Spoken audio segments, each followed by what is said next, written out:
All right, everyone, welcome back for another deep dive. Yeah.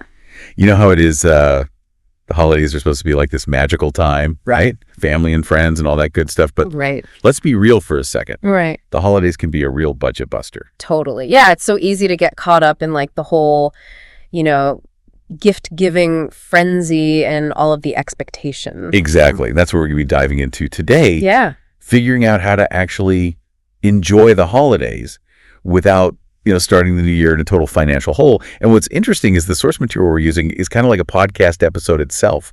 So it's like a deep dive within a deep dive. I love that. Yeah. And one thing that really jumped out at me from the source is how they talk about this like psychological pressure around holiday spending. Yeah. It's not even just about wanting to, buy all the nice things. It's this like deeper thing where we feel like we have to create this picture perfect holiday experience. Oh, totally. And the source actually mentions a pretty shocking statistic.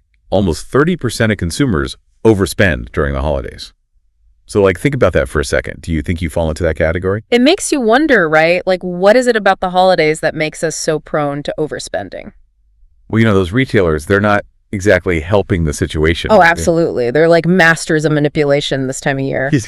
Seriously, think about all the holiday music playing in the stores and the decorations and all the ads everywhere.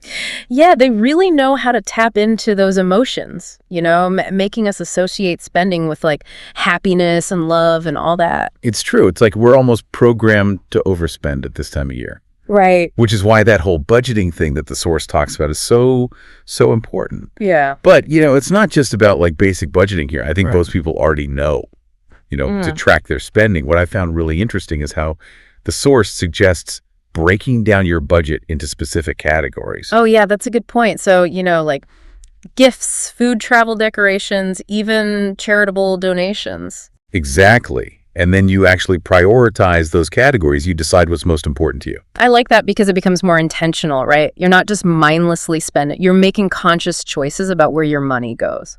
Yeah. And maybe you realize hey, I don't really care that much about having the most extravagant decorations, but I'd rather spend that money on a fun family trip or something like that. Exactly. It's all about aligning your spending with your values. I love that. And speaking of experiences, the source also talks a lot about homemade gifts, but in a way that kind of goes beyond the typical bake some cookies advice. Totally. Yeah. What stood out to me was this idea of framing homemade gifts as acts of service. Oh, interesting. So what do you mean by that? Well, instead of buying your tech-savvy friend another gadget, you could offer to set up their new smart home system or teach them how to use a specific software. Oh, that's a great idea. It's personal, it's helpful, and it saves you money. So it's like a win-win-win. Yeah, exactly. But, okay, let's be real. Can't DIY everything right. Yeah. So what does this source say about, navigating the shopping frenzy when it comes to actually buying gifts? Well, they have this really interesting strategy called reverse gifting.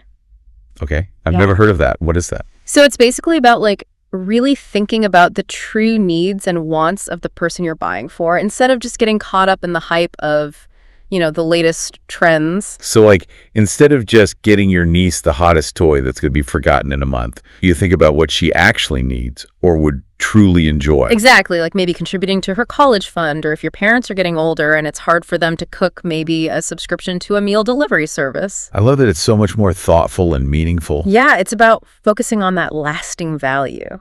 Okay, but we got to talk about the elephant in the room here, credit card debt. Yeah. The holidays feel like prime time for overspending on plastic. Totally. The temptation is real, but the source actually has a really cool tip for this. Okay, I'm all ears because I definitely need help in this department. So they say you should pretend like you're paying for everything in cash. What do you mean? Before you swipe that card, take a second to actually visualize yourself physically counting out the cash. Oh, that's interesting. It makes you really confront the cost, right? And you might think twice about that impulse buy. I love that. I'm totally going to try that. It's like a mental trick to avoid the temptation. Exactly. So towards the end of the source, they start talking about planning ahead for next year, which, might seem a little early, but... I know, right? But it's actually really smart. What do they say? So they recommend setting up a dedicated holiday savings account. Oh. Even if you just put away a small amount every month, it can really add up by next December. That's so true. I mean, imagine how much less stressful the holidays would be if you knew you already had those expenses covered. Right. That peace of mind is priceless. Totally. And that kind of brings us to the main takeaway here, right? Yeah. Navigating the holidays financially savvy is all about being mindful and intentional with our spending. Yeah, and honestly, a little bit rebellious against all those consumerist pressures. Yes. Like, remember, the true spirit of the holidays isn't about breaking the bank. It's about connecting with loved ones. Exactly. And that kind of leaves us with a question for all of you listening out there. How can you apply these strategies to your own life? What changes can you make to create a holiday season that's both joyful and financially responsible? Such a good question. Something to think about as we head into the new year. All right, happy holidays, everyone. Happy holidays. Thanks for tuning in to this deep dive. See you next time. Bye-bye.